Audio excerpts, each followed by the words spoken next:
Okay, let's unpack this. We are plunging headfirst into a world that, well, just a few short months ago, felt like this fizzy, kind of frothy mix of reality TV gold. Yeah, giant mocktails, that whole dramatic, soft-swinging scandal. Exactly. We are talking, of course, about The Secret Lives of Mormon Wives. Mm-hmm.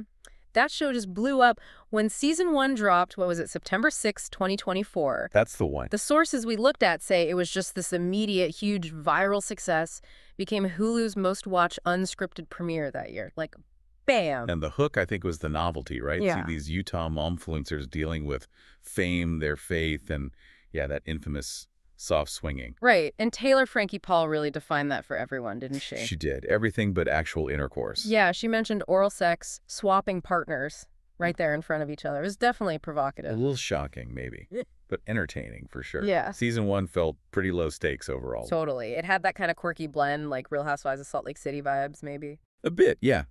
Mixed with insights into their specific culture, like the soda parties.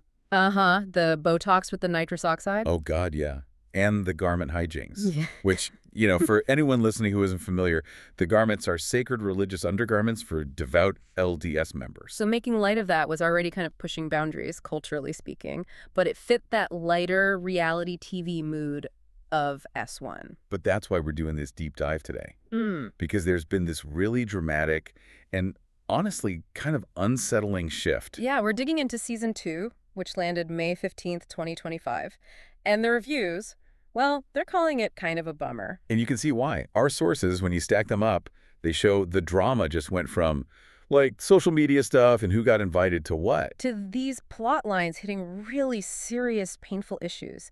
Stuff that modern members of the Church of Jesus Christ of Latter-day Saints are actually facing. That superficial charm, pretty much gone. It's a sharp turn. Yeah. We're not just talking fashion anymore. We're talking confirmed cheating, like serial cheating. Emotional abuse, really visible. The pressure from those rigid gender roles. Yeah, and the fallout from deep trauma, like lifelong trauma being filmed as it happens. It really changes the show, doesn't it? From a guilty pleasure to something heavier. Like a case study on fame, faith, and business crashing together. That collision is exactly it. Which brings us to phase 1, the descent into heavy drama, where the fun reality tropes just smash into painful reality. And the engine driving this whole season, really, is that toxic cycle between Taylor Frankie Paul and her partner, Dakota Mortensen. Ugh, yeah. Season 2 kicks off hard. Taylor's just devastated because those rumors about Dakota cheating, they weren't just rumors anymore. Right, they were confirmed. Yeah. And it wasn't vague stuff either. The sources lay out this specific timeline of his lies based on texts from Jenna, the other woman. You kind of need the details of those lies to get why Taylor had such a breakdown, right? Definitely. Dakota kept denying anything serious with Jenna, but her texts showed multiple dates. Like specific places, a trampoline park. Yep. A dinosaur museum. And at least one overnight stay. These weren't just casual hangouts. He was properly dating Jenna while still with Taylor. That overnight stay detail. Wow. Yeah, Jenna confirmed no intercourse, but she shared a text where Dakota apologized afterwards. He actually said, I really hope you don't hate me. I'm sorry if we went too far last night. Wow. And Jenna clarified it involved hand stuff. So definitely sexual contact, more than just making out. But the real knife twist for Taylor, you see it on screen, is how differently he treated Jenna compared to her. Exactly. He was actively dating Jenna, respecting her, apologizing to her. While Taylor felt like she was just, what did she say? The night girl. That's the quote. Ooh. Yeah. She said, I was the night girl that you came over to at night and you were asking her on dates and telling her cute things. I feel like a piece of fucking trash. It's brutal. She saw he gave Jenna this dignity he just wasn't giving her. And that's where the LDS faith context makes it all so much worse for her. Yeah, the sources really point this out. She seemed to internalize it through this lens of shame. Like her vulnerability made her deserve it somehow.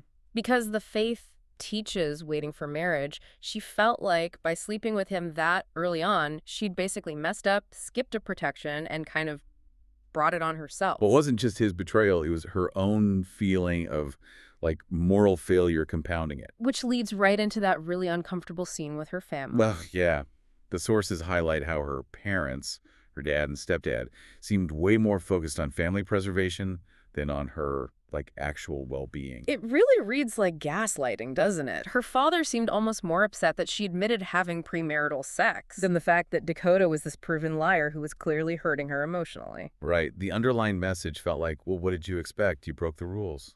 It's harsh. And her mom really sticking to that cultural norm in the LDS church about keeping the family together above all else. Was pushing Taylor to keep trying with Dakota. Yeah. For the kids. It's just a devastating example of how sometimes those religious expectations can just bulldoze basic compassion when someone's in trauma. It felt like a relief, honestly, when she finally did draw that line. The sources confirmed she officially breaks up with Dakota in Season 2, Episode 5. Thank goodness. But while Taylor's drama is imploding, you've got Jen Affleck's storyline running parallel, and that takes things to an even darker place with mental health. Yeah, Jen's story is tough. She was already pushing back against those rigid gender roles, right? Totally. She's the successful influencer, the breadwinner. Her husband, Zach's still a medical student. But she's still fighting the expectation to be, submissive to him, even though she's paying the bills. Yeah, she clearly wanted real equality in the marriage. She said that. And then, bam, the pregnancy discovery. And instead of that expected hypernatalist joy, the idea in their faith that having babies is the ultimate goal and blessing. She gets hit with severe, immediate prenatal depression. The footage, according to reviewers, was just harrowing, like hysterically crying. Saying she knew she should be happy looking at the ultrasound. Saying in this, but I'm not. That was the quote. And admitting the last thing we need is another baby. It just shatters that cultural script. It got worse than just sadness, didn't it? Much worse. Jen confessed to having active suicidal thoughts, which obviously meant she needed immediate help. So she had to leave the group trip, that was Episode 6, and stepped away from Mom Talk mid-season to focus on getting better. But what's really telling is how she framed it to the other women. She just said she was pregnant and sick. Downplaying it. Massively. It shows the intense pressure they're under. Even in a severe mental health crisis, the instinct is still to kind of maintain appearances, project strength, even within that inner circle. It really highlights that theme the sources kept bringing up. Jen's story and Michaela Matthews talking about her past abuse in earlier seasons. It points to this deep cultural tendency. Yeah, the push everything under the rug thing, suppressing the emotional reality to keep up appearances until you just hit a breaking point. It's just tragic watching the show shift from, who slighted who online to dealing head-on with the fallout of trauma and that kind of cultural repression. And that leads you to the pretty cynical realization that maybe a lot of this heavy drama in Season 2 wasn't just happening to them. You mean it was manufactured? Some of it really seems like it, like certain cast members were deliberately stirring the pot to get more screen time, protect their business interests, which takes us to Phase 2. The mean girl shift. Calculated exploitation. And the biggest shift there has to be Demi Engman. Oh, absolutely. S2 critics were pretty much unanimous. Insufferable mean girl vibes, but it's deeper than just being catty, right? Yeah, it's like a fundamental difference in why they're even doing Mom Talk. Exactly. You see this clash. Taylor's still talking about Mom Talk being built on real friendship, supporting each other. But Demi sees it purely as a business, a platform to make money. And that mindset means, well, she seems willing to sacrifice people if it helps her plot line or secures her spot. And she and Jesse and Gatakara teamed up for some seriously manipulative stunts. That Chippendales trap was. Wow. Yeah, that was pretty blatant. They organized this whole semi-striptease thing with their husbands right in front of Jen and Zach. Calling it exposure therapy, which is just ridiculous. Totally ridiculous. They knew Zach had anger issues, specifically about Jen going to a Chippendales show back in Season 1. So it felt totally designed to provoke him, get a reaction for the cameras. Absolutely. Risking a real fight just for content. One analysis really nailed it. The cast were becoming their own producers, creating chaos instead of just living their lives. And that producer mentality kind of peaked at that Halloween party, didn't it? With the whole laying hands crisis. Oh, that incident tells you so much about Demi's strategy. So Taylor's ex, Chase, shows up. Demi tells him his girlfriend left. And as he walks past her, asking, "Where's Brett?" he lightly brushes her side. Right. Sources who were there said it seemed totally unintentional, just moving through a crowded room. But Demi's reaction... instant drama. Runs straight to her husband, Brett, who we should remember is 17 years older. And tells him Chase laid his hands on me. That specific phrase, laid his hands on me, It sounds like assault. Exactly. It's loaded language designed to provoke, especially to an older, protective husband. The consensus from the sources was her wording was way off. She definitely inflated that issue Huh. for maximum impact. The impact was Brett charging outside, shirtless, ready to fight Chase. Dangerous chaos. Yeah. It's just a textbook example of using charged language to create conflict for screen time, putting drama ahead of anyone's actual safety. And that whole business-first, drama-first approach just tore the group apart, didn't it? Loyalty went out the window. Completely. Like Demi and Jesse continuing to pile on Jen, refusing to give Jen grace, even after they knew about the prenatal depression, the suicidal thoughts. It was cold. And the betrayals got professional, too, not just personal. Demi got caught basically trying to cut Jesse out, right? Yeah. Sources revealed she was willing to push Jesse, her supposed bestie, off the show to get more money for herself. Even called Jesse selfish because she is a millionaire. Which is just the total opposite of that supportive mom talk image they started with. Right. That ruthlessness led to Taylor getting kicked out of Mom Talk after she called them out online for not supporting her CMA Awards post. Which, in their influencer world, is like a big deal, right? Collective marketing fail. Yeah. And then Demi tries to step into Taylor's leader spot. Yeah, but it totally backfired. The other women voted Whitney Leavitt back in instead. So Demi just quits Mom Talk, says publicly she can't be in it with Taylor. It's just this endless cycle of manufactured conflict, which I guess leads us straight to the biggest plot twist of the season. Yeah. Involving that old Italy trip rumor. Exactly. Let's get into phase 3. Connecting these dots, the volatility, the LDS context, the reality TV machine. Because that Italy allegation twist is a bombshell, and it lands right on Jesse. Who up till then was mostly seen as Demi's, partner in crime. Right. So the original rumor was about Demi maybe getting too close, kissing this guy Marciano during a trip, possibly linked to that Vanderpump Villa crossover. So Taylor and Lila decide to actually look into it. And they track down Marciano. But instead of confirming anything about Demi, he drops this bomb. He claims he had a full-blown affair with Jesse. Whoa!